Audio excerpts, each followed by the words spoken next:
ولی سے ابلیس نے کہا، تجھے اللہ پر بہت یقین ہے، تو اونچے پہاڑ پر چڑھ کر چھلانگ لگا دے، دیکھتے ہیں کہ تیرا اللہ تجھے بچاتا ہے کہ نہیں۔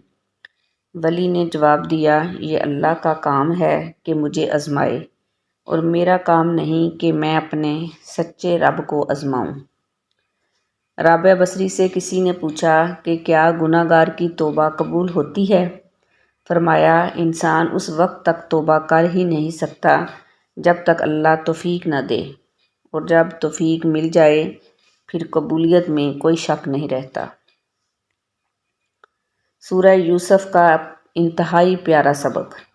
زندگی میں اگر آپ کے انتہائی عزیز اور قریبی لوگ بھی آپ سے دغا کر جائیں، آپ کے خلاف ہو جائیں، تب بھی اگر آپ صبر سے کام لیں اور اللہ پاک پر کامل بھروسہ رکھیں تو اللہ آپ کو وہ مقام عطا کریں گے کہ زمانہ دیکھتا رہ جائے گا۔ اندھیر نگری میں روشنی اور نور کے خزانے آپ پہ کھول دیے جائیں گے۔ ایک دوسرے کے ساتھ شیئر کرنے کا ہنر سیکھتے ہیں اور رشتوں کی دیکھ بھال کرنا سیکھتے ہیں۔ بہن ماں کے بعد رب تعالیٰ کا بہترین تحفہ ہے۔ بھائی جو کبھی کہتا نہیں کہ وہ اپنی بہن سے پیار کرتا ہے، لیکن اس دنیا میں بھائی سے زیادہ پیار کرنے والا کوئی نہیں ہو سکتا۔ والدین کے انتقال کے بعد بھائیوں کی ذمہ داری بڑھ جاتی ہے۔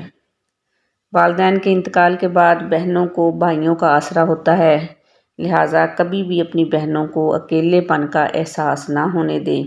وقتاً فوقتاً ان سے ملتے رہیں، انہیں ہدیہ اور گفٹ دیں، اور جب کبھی وہ میکے آئیں تو ان کی خوب خاطر مدارت کریں تاکہ انہیں والدین کی کمی محسوس نہ ہو۔ اماں اور ابا ہمیشہ زندہ رہتے ہیں۔ لوگ کہتے ہیں کہ اماں اور ابا مر جاتے ہیں تو دنیا ویران ہو جاتی ہے، پر ایسا لگتا ہے کہ اماں ابا ہمیشہ زندہ اور ہمارے ساتھ رہتے ہیں۔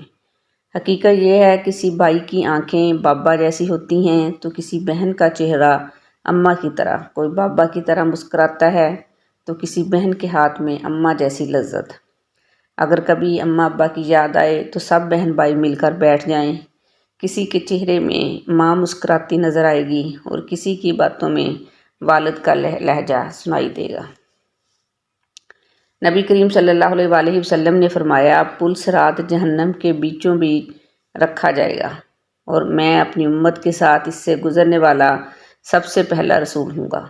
اس روز سوا انبیاء کی کوئی بھی بات نہ کر سکے گا، اور انبیاء بھی صرف یہ کہیں گے، اے اللہ مجھے محفوظ رکھیو، اے اللہ مجھے محفوظ رکھیو، اور جہنم میں سادان کے کانٹوں کی طرح آنکس ہوں گے۔ سادان کے کانٹے تو تم نے دیکھے ہوں گے۔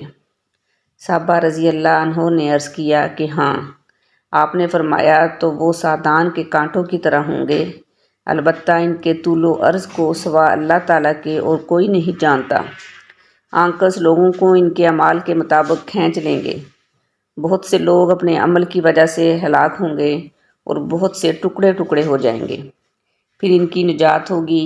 جہنمیوں میں سے اللہ تعالیٰ جس پر رحم فرمانا چاہے گا تو ملائکہ کو حکم دے گا کہ وہ خالص اللہ تعالیٰ ہی کی عبادت کرتے تھے، انہیں باہر نکال لو، چنانچہ وہ ان کو باہر نکال لیں گے۔ صحیح بخاری۔